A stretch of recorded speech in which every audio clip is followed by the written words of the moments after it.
Hello, Gary from Sky. Hello, mate. Any guesses as to what the first question's going to be about? No idea, mate. Good turnout, though. We had to cancel it last week. No one was interested in what I had to say, so it's obviously not about me. So go for it, bud. What's the latest with Harry Kane? He's sitting at the airport apparently waiting to fly to Munich.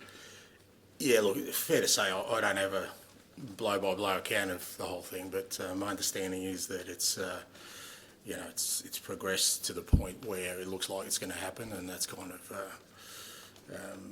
that's all the information I kind of have at the moment, and from that perspective, it at least gives us sort of some clarity, unless something unforeseen happens, that we move forward without Harry. You need it to happen, don't you? You're right, the clarity is important, so you can move forward. Better it's done sooner rather than later now we've reached that stage, I guess. No, I don't have feelings either way in terms of needing anything. It's just, like I said, from my perspective, it's just about understanding where we're at and where the sort of status of it is. And the information I have at the moment is that the deal is imminent. And like with all these things, obviously, until it happens, you kind of leave a little bit of leeway for yourself. But for the most part, moving forward, and certainly with training today and preparing for Brentford, we're doing it without Harry. Tough decision for him in the end, it seems. How do you think he should be remembered? Yeah, I mean, I guess it's best Harry speaks for himself in terms of the decision. But look, there's no doubt he's one of the greats of this football club, and that doesn't change.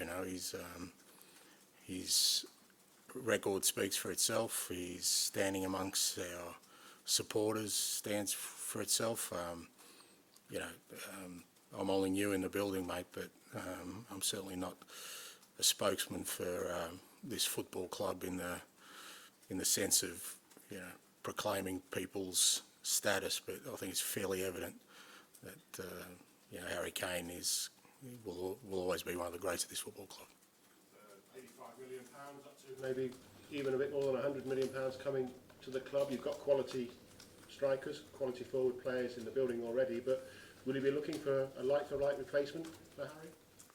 Oh, I don't think there's a like-for-like replacement for Harry, mate.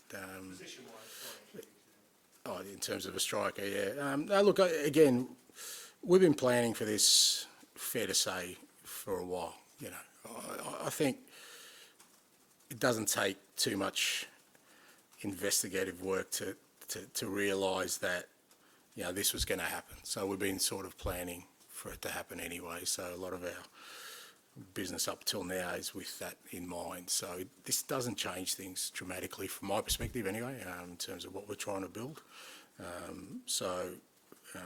There's still movement in the squad, absolutely. We've still got a fairly big squad that we need to move out, some players, and I think some players will seek opportunities elsewhere, and there's still, 3 or so weeks to go in the transfer window. So I think there'll still be movement, but that's not because Harry's gone. That's always been in the plan.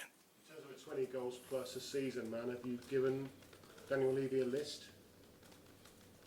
I don't think it works that way, mate. It's not, it's not my wife handing me a shopping list to go down and get some milk and bread for the kids. Like I said, we've been sort of, our whole strategy has been around the fact that Harry wasn't going to be around, more than likely. So it's not like we've had that for a powwow this morning and geez, what do? We knew it was coming, and we've been working towards that. And from my perspective, we're preparing now for Brentford, and there won't be anyone incoming between now and Sunday, so that's where my focus is. Ange, thank you. Sam? Hi Ange, I know you said that you've been sort of planning this summer, knowing this deal is likely to happen, but when the news broke yesterday, was there the fee had been accepted? Was there any part of you that thought Harry might say no, I want to stay? Did you try and convince him to stay? This is his team, this is his home. I know Bayern's a big club, but did you sense it? Again, like I think if you're involved in the football business as long as I know, as I have, clubs aren't talking to each other unless the player knows about it. We weren't negotiating with Wolfsburg for Mickey Van der Veen and then trying to figure out whether he wants to come to us. All those kind of things are decided. So, those conversations I had a conversation with Harry the first day I arrived, and he was upfront and honest, and I was the same. And you kind of get an indication there that he kind of made up his mind that if the clubs agreed that he would go, particularly if it was, obviously his emphasis was before the first game. That was my preference as well. And there's nothing been along the way that's sort of made me feel like there's anything other than this outcome. So, like I said, none of these things happen in isolation. Everyone's pretty clued into what's going on. So, from my perspective, I hadn't received anything either from Harry or from the club or anyone else to suggest to me that anything had changed about his stance. And on James Maddison, a lot of Spurs fans are happy to see him here at Tottenham. Was he a player that you wanted early on as soon as you got here, and what you're expecting him to bring to this team? Yeah, I mean, he was probably one of the first pieces of business we did. Yeah, I mean, he was available, and yeah, I was really excited to bring him into the group, knowing sort of what we needed to build here, and again, in the back of my mind, knowing that if Harry was going to leave, that's a fair few goals walking out the door, and you can't just replace that, I thought, with one player. And I think an area of the club that probably needed some bolstering was midfield threat in terms of goals, and that's what Matters provides, goals, assists, and if we're going to sort of cover the fact that Harry's gone and all the goals are leaving with him, we can certainly try and spread that out, and Matters definitely provides that, and he's been brilliant since he's coming. To be fair, he's been outstanding, not just in the games, but in training and the way he's kind of embraced the club, and the way he's kind of developed in the football we want to play. And do you sense that, despite it's been a difficult couple of years at Spurs, some negativity in particular last year, but do you feel as if you've, despite Kane going, you've really sort of united all the fan base? I think a lot of Spurs fans are new faces coming in. You're an optimistic guy. You're very enthusiastic. I think Spurs fans have really taken to you early on. Do you feel as if you kind of, got everyone aside early on, and everyone seems really united going into the new season? Yeah, look, I think it probably belies the general impression of managers, but we're all eternal optimists, or else we wouldn't do this role, mate. There's enough people telling you can't do things that if you don't go into any challenge believing you can be successful and believing that you can bring success, then there's no point being in it. So I was under no illusions of the enormity of the challenge, but at the same time I was bullish in myself that we could accomplish something here. And in terms of the supporters, I've said all along, they've got the right to feel the way they want to, and it's up to us to change that. If we don't feel, if there's a negativity amongst them, it's up to us to turn that around. It's not up to them to just sort of blindly.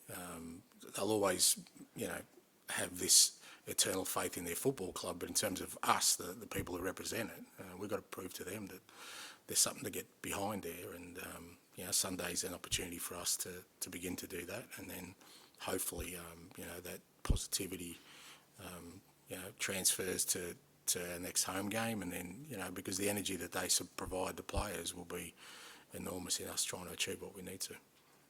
Ali. Obviously Harry's been wearing the armband in your pre-season matches. Hugo doesn't seem to be part of the plans. Have you decided on your captain going forward?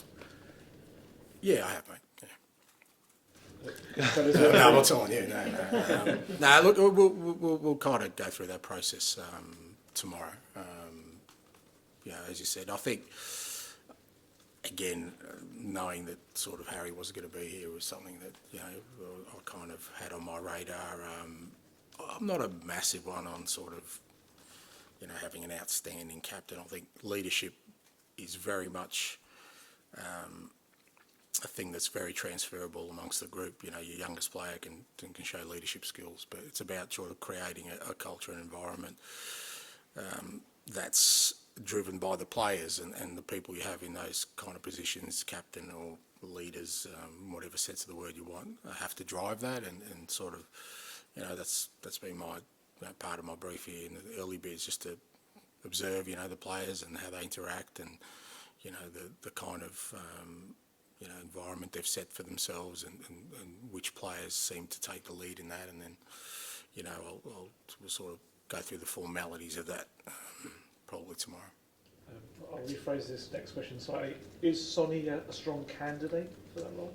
Well, it's not like it's not like a leadership poll. We're not having votes or anything. It's just you know, there's obviously some people here some players who have been here who have already contributed outstandingly to the club. But again, for me, it's not just about experience. It's not just about playing ability. It's as much about the person they are as anything else, and how it's going to represent us as a football club and how it's going to represent the playing group. So there's all kinds of things that will go into it. And you know, from my perspective, I'm really comfortable now that with the group we have here that we'll have a really strong leader out of it, and hopefully some lieutenants alongside him. Just a quick question about the future of another player. Even Perisic has been playing quite a lot for you in pre-season, obviously contributing a lot. Does he have a future under you? Yeah, I mean, I don't see any reason why he doesn't. Like I said, he's been playing, and he's been playing very well. You know, obviously I've followed Ivan's career for a very long time, and he's an absolute professional. The way he looks after himself physically, he's in unbelievable condition, and he's had a really strong pre-season for us. You know, both in games, training. So yeah, he's definitely got a future with me, or with the football club, more importantly. Okay, we've only got a couple of minutes left of this section, so we'll go gentleman in the suit, Antoine and George, please. Hi there, it's Matt Graven, BBC Sport. You mentioned you had a conversation with Harry when you first arrived at the club. Obviously you had a vision. He said his ambitions as well, but did you try and convince him to stay? No, I didn't see the point in that, because whatever I was going to say was going to be irrelevant to what he felt being here for the last month. You know, I could sort of plan this grand vision, but I'm sure he's heard it all before. It's how people feel, and you know, what they see and perceive as they train with the group, and the way the environment changes, that has a bigger effect. So for me, that was more not that I was going to make a pitch for him, but you know, my feeling was, you know what, we'll get to know each other over the next month. That's the best way to sort of navigate this early bit of you know, our sort of relationship as manager and player. But having said that, in my mind, after that initial conversation, it seemed to me that you know, Harry had sort of made up his mind that, as I said, if the club's agreed, he would go. If not, he was also happy to stay. You know, it wasn't like he you know, was kind of forcing it on me. You know, and he was very professional about it, and I tried to treat him with the respect that a player of his standing deserves.